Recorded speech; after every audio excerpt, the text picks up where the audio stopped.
Welcome to the Best Me podcast. Your best tomorrow starts today. I'm your host, Ellen Livingston. I believe showing up each and every day as the best version of myself doesn't happen on accident. It takes awareness and planning.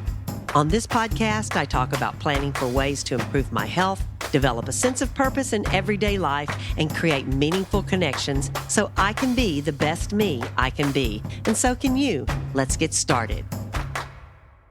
Hey there, besties. It's me, Ellen. I'd like to start off today by thanking everyone for listening and to everyone who has told me you are sharing or recommending my podcast to your friends. I really want to tell you how much I appreciate your support because obviously my goal is to grow my following, and I know that I can't do that without the help from you guys, my original followers. So thank you so much from the bottom of my heart. Today is a really special day for me because I've reached a milestone. This is the 20th episode of the Best Me podcast. And I want to tell you why this is such a big deal for me. In 2023, the year that I started this podcast, there were 220,786 new podcasts created. And according to Darren Lee, who is the founder and CEO of Voix, which is a podcast agency that creates, markets, and scales podcasts, 90% of all new podcasts never get past episode 3. 90%. And of those that are remaining, 90% never make it to episode 20. So guys, after today, I'm going to be in the top 1% of all episode producers. And that is something to celebrate. Now guys, I've taken the time to reflect on why I've been this successful. And there are some reasons. I didn't just, luck into this. To begin with, I had a really clear vision about what I wanted this podcast to be about. I felt like the system that I had created for myself using my calendar and my personal planner to kind of put intention into my everyday living was something that other people would be interested in. So I knew exactly what I wanted my podcast to be about. And then I planned specific topics that I could talk about. In fact, I wrote down about 40 possible podcast topic ideas to kind of give myself a roadmap of where I was going to go with this before I even started. Now, did I stick to those exact 40 ideas that I thought of? No, I veered off a little bit, but I always come back to that roadmap that I created before I even recorded my first episode. And then, of course, I had to dedicate time to doing things like research, like the statistics that I quoted earlier. Those aren't things I just made up. I looked on the internet. I Googled how many podcasts make it past the first few episodes, and I found a bunch of research on this. And so I spend time doing that. Then I actually have to write the dialogue. There is a script I follow. I just don't talk off the top of my head all the time. I have points that I want to make sure I get across. And then, of course, I actually have to do the recording, which at the beginning, oh my gosh, I was horrible. I stopped all the time and edited and cut things out. And it took me a long time just to get a rough draft recording. And then finally, I realized I really needed some professional help with this. And so I reached out to Adam Boatwright. He is the sponsor I mentioned at the end of my podcast each time. He's the one that actually created the music that you hear at the beginning and the ending. He takes my really rough recordings, he edits and makes me sound a lot better than I am, and I sound more professional. But I realized I needed help, and so I reached out. And finally, to reach episode 20, it requires sticking with it, not quitting because I only have a few small number of followers. Most, if not all podcasters start with just a few listeners. And you have to be realistic about it and realize that you don't want to give up before you even get started. And it's important for me to take the time to acknowledge this milestone and to celebrate my successes, but also to evaluate, where I am and what the best me lifestyle still means for me and what I want it to be in the future. And you should do the same with your goals. Don't wait till the very end and have some great big celebration. Set small steps that you can celebrate along the way and take the time to evaluate how you're doing. And the reason you should do this is our brains are wired to respond to rewards.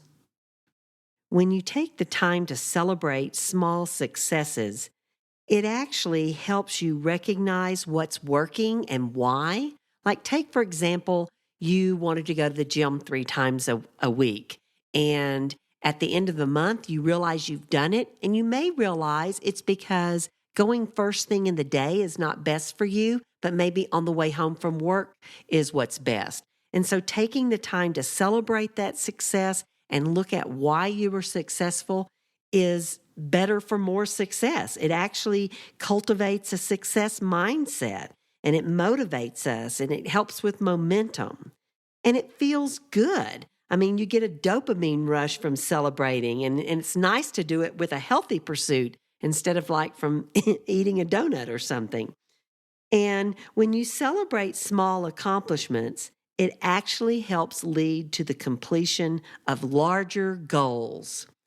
So, whatever goal you have, whether it's a health goal, a career goal, or some kind of self improvement, take the time to celebrate the small steps that you've reached.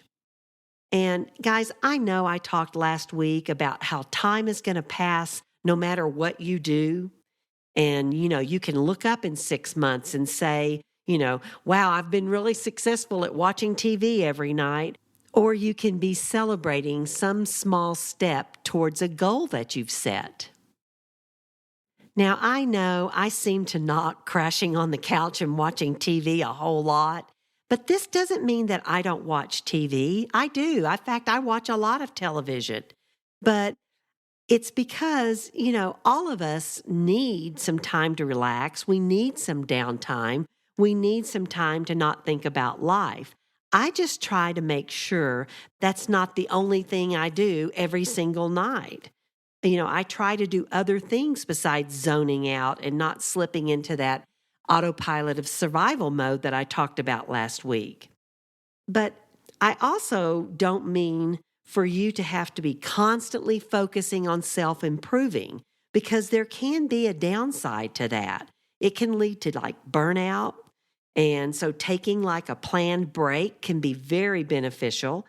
And if you're focusing too much on always self-improving, you can kind of create this sense of inadequacy that can cause some anxiety because you have all this pressure to become the best version of yourself. So it's good to step back and look at your goals and reevaluate what is healthy for you. And a good time to do that is when you've reached a small step that you're celebrating. You can take the time to look back on it and think, how is this good for me? Now, sometimes self-improvement goal doesn't need to be so structured, like I'm going to go to the gym 3 times a week or I'm going to eat healthy every day. It can be a more creative type of self-improvement that is not so scheduled. For example, my sister-in-law recently invited me to go to a short film festival with her. And it was so enjoyable and so good for me mentally.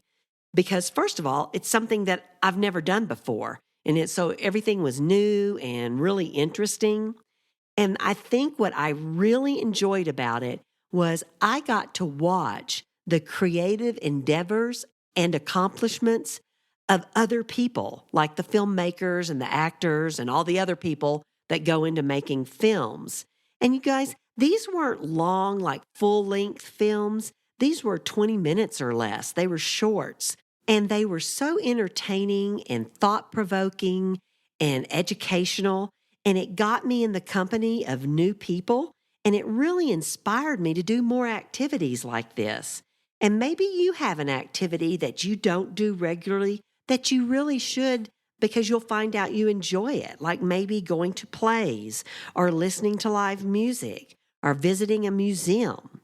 Those things are worth taking the time and effort for because these are all activities that are a form of self-improvement. So, maybe do something like this to keep from the burnout and monotony of a structured routine of self improvement. Because, guys, that's not self improvement then. And the Best Me podcast is about being the best version of yourself. And for me, that does mean taking care of my health each day and trying to have something meaningful planned each day, but it also means doing new things that help me be a more rounded, better version of myself. And when I started playing with the idea of starting a podcast, I had so many thoughts of self-doubt because it was something totally new and foreign to me. But I pushed my fears down and I walked into this unknown territory. And I am a better version of myself for it because I've learned new things and I've met new people and I've stuck with it. So next week, when you listen to me, you'll be listening to someone who is in the top 1% of all podcast producers. And that is something worth celebrating. That's all I have for today, besties. Be kind, be positive, and be your best. And remember, small progress is still progress. Thanks for listening to the Best Me podcast. If you would like to make a comment, suggest a podcast topic, or just say hi, send me an email at bestmepodcast@gmail.com. I hope you'll join me next week as I continue to talk about how to be the best me I can be.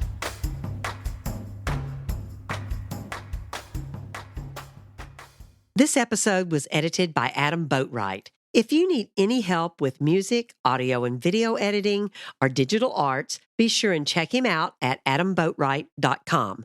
That's ADAMBOATRIGHT.com.